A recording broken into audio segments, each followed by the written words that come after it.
El Ministerio Casa de Oración Popayán presenta su programa Fe sin Límites. Prepárate para recibir una palabra que transformará tu vida. Este es Fe sin Límites. Bienvenidos. Hola, bienvenidos nuevamente a nuestro programa Fe sin Límites. El día de hoy, como cada semana, tenemos un programa muy especial. Por eso te pido que estos próximos minutos no te desconectes, porque esta palabra textualmente cambiará tu vida. Vamos a las Escrituras.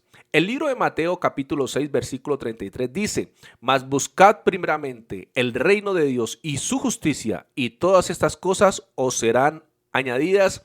Amén y amén. En este capítulo de Mateo 6, Jesús habla de diferentes temas. Entre ellos habla que no nos preocupemos qué vamos a comer, qué vamos a vestir, que los gentiles buscan todas estas cosas, que nosotros lo busquemos a Él y que Él nos añade. Estamos en el año 2023 y venimos con muchos cambios a partir del año 2020 por el tema de la pandemia.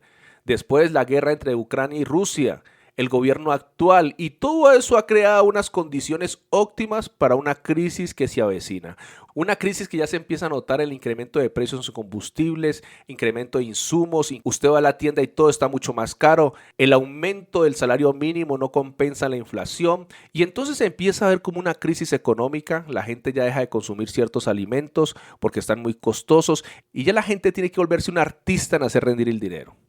Pero la solución no es dejar de gastar. La solución es aprender cómo tener más dinero, porque Dios quiere que vivamos bien y que nos demos comodidades. Pero entonces la pregunta es, ¿cómo hago para que mis ingresos aumenten? Y hoy te voy a enseñar los secretos que van a hacer posible que tu economía crezca. La primera es entender que la provisión viene de Dios. Desde ahí empieza todo. Deuteronomio 8:18 dice: Si no, acuérdate de Jehová tu Dios, porque Él te da el poder para hacer riquezas. Salomón fue el hombre más rico sobre la tierra porque Dios lo bendijo. Jacob fue prosperado porque Dios lo bendijo. Abraham fue riquísimo porque Dios lo bendijo. Lo que tú necesitas es que Dios te bendiga. Cuando Dios te bendice, no importa la época que estemos atravesando, esas bendiciones que enriquecen y no añaden tristeza con ella. Esa es la bendición de Dios. Esas son las riquezas que vienen del cielo, las que llegan a sumar y no a restar ni a dividir. Y si tú quieres que tu economía crezca, lo primero que tienes que hacer es buscar a Dios. Y no solamente para que te prospere, sino porque necesitamos a Dios en todas las áreas de nuestra vida. La Biblia dice en Juan 15:5, porque apartados de mí, nada podéis hacer. Entonces, si usted sabe que en Dios está todo, lo que usted tiene que hacer es arreglar su situación con Dios. Siempre en todas las regiones del mundo, inclusive en nuestro país, donde se adora a otros dioses, donde hay brujería, hay pobreza. Porque el que bendice es Dios. Y lo primero que tienes que hacer para que tu economía cambie y crezca es volverte a los pies del Señor. Buscar a Dios porque es Dios y porque dependemos de Él. Fuimos creados por Él y para Él, para tener una vida de intimidad y de amor con nuestro Dios. ¿Quieres que todo cambie en tu vida? Acércate al que todo lo puede hacer posible. Y obviamente en esa búsqueda de la presencia del Señor, nos vamos a encontrar con que Él mismo nos dio unas herramientas para que podamos ser bendecidos. Y esas herramientas están en su palabra. Mateo 7:7 dice: Pedid y se os dará. Si tú no pides, no recibes, dice Santiago. Entonces recuerda algo, todo lo que quieres lo debes pedir en oración.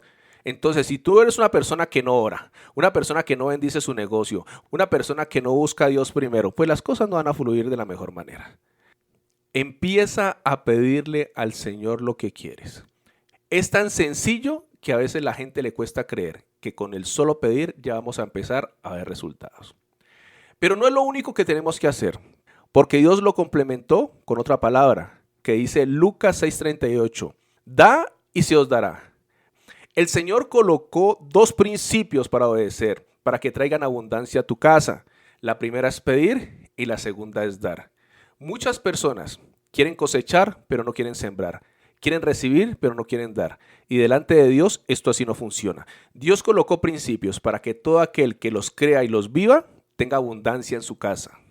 Si buscas a Dios es porque estás dispuesto a obedecer su palabra. Y la palabra de Dios dice que hay que pedir, pero también hay que dar. Y vamos con el siguiente consejo. Yo sé que muchos de los gurús financieros estarían en desacuerdo con lo que te voy a decir, pero tengo un respaldo en la palabra para decírtelo.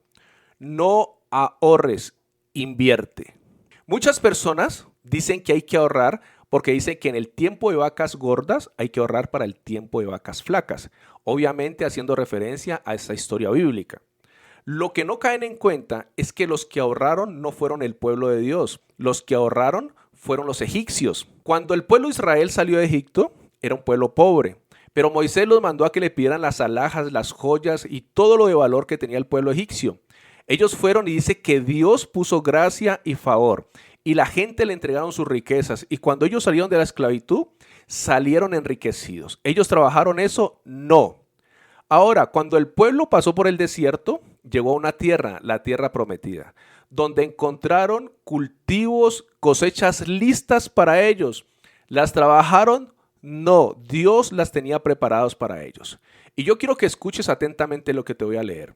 Proverbios 13:22 dice lo siguiente: el bueno dejará herederos a los hijos de sus hijos, pero la riqueza del pecador está guardada para el justo. Resulta que en el tiempo de vacas gordas los egipcios ahorraron, guardaron. Pero resulta que cuando llegó el hambre, Dios llevó a su pueblo a la mejor tierra, a la tierra de Gosén, la tierra ganadera, la tierra donde podían tener de todo. La mejor tierra que guardó Egipto fue para los hijos. Cuando los egipcios guardaron sus riquezas, las guardaron ¿para quiénes? Para sus hijos. Cuando entraron a la tierra prometida, muchos trabajaron su tierra para que otros la cosecharan. Porque aquí la Biblia dice que la riqueza del pecador está guardada para el justo. Más adelante en Eclesiastés dice lo siguiente: porque el hombre que le agrada, Dios le da sabiduría, ciencia y gozo. Mas al pecador da el trabajo de recoger y amontonar para darlo al que le agrada a Dios. El pecador trabaja para el justo. El impío trabaja para el que le agrada a Dios. Eso es un principio establecido en la palabra. Hay que cambiar el ahorrar por el invertir. Dice la Biblia que Isaac sembró en tiempo de hambre y cosechó al 100 por 1. Si tú no siembras, no vas a tener cosecha. Si tú no inviertes, no vas a tener un fruto. La parábola de los talentos dice que a un hombre se le entregaron 5 talentos, que es una moneda. El talento es una moneda. A otro le entregaron 3 y a otro 1. Luego el Señor vino a revisar cuentas. Al que le dio solamente un talento, dice que tuvo miedo y no invirtió. Y el Señor le dijo: ¿por qué no lo metiste al banco para que ganara intereses y me entregara los intereses más lo que te entregué? Entonces Dios le está diciendo: invierta lo que le di. Y todos debemos invertir. La única justificación para ahorrar es que tú guardes precisamente para eso, para invertir o para comprar en algo que te va a servir, que no tienes suficiente dinero y a veces toca ahorrar. Cuando tenemos un propósito del ahorro, se justifica, pero hay muchas personas que guardan dinero para el futuro. Ese dinero se devalúa, pierde valor y muestra la incredulidad que tenemos en Dios para poder invertir y fructificar. Y por último, te voy a aconsejar algo. Construye una empresa. ¿Qué es una empresa? Se define como una unidad formada por un grupo de personas, bienes materiales y financieros con el objetivo de producir algo o prestar un servicio que cubra una necesidad y por el que se obtengan beneficios. Una empresa es cuando tú te unes con los tuyos o con otro grupo de personas que aporten para generar un negocio, para suplir una necesidad, prestar un servicio, vender algo, en fin. ¿Cuál es la diferencia en tener nuestro propio negocio o tener una empresa? Que cuando se forma empresa se hace una estructura de personas que se dividen las cargas, las responsabilidades y entonces vas a poder disponer más de tu tiempo. Tener nuestro propio negocio nos quita más vida. ¿Por qué digo vida? Porque el tiempo es vida. Entonces, cuando tú tienes una empresa, tú puedes delegar de tal forma que tengas más tiempo para otras actividades y tus ingresos van a ser mayores. Porque cuando se unen esfuerzos, se multiplican resultados. Piensa siempre en función de empresa y no de negocio. Y vas a ver cómo vas a vivir mejor, vas a obtener mejores resultados y tu economía va a prosperar. Entonces recuerda algo. Nuestra bendición y provisión viene del cielo. Hay principios que toca obedecer, dar y pedir. No ahorres, invierte y construye tu empresa. Y el resultado de todo esto será bendición sobreabundante sobre tu casa. Bueno, el tiempo es corto y como siempre quiero agradecer a las personas que nos siguen semana a semana en este programa. Recuerden que nos pueden seguir en Facebook y en YouTube como Casa de Oración Popayán. Para las personas que viven aquí en la ciudad de Popayán, recuerden que tenemos doble reunión 5 y 7 de la noche en el barrio Yambitará. Y no olvides que si tienes un problema y necesitas un milagro, el Dios en el que hemos creído es un Dios de milagros y el milagro que tú estás esperando está a un solo paso y ese paso se llama fe.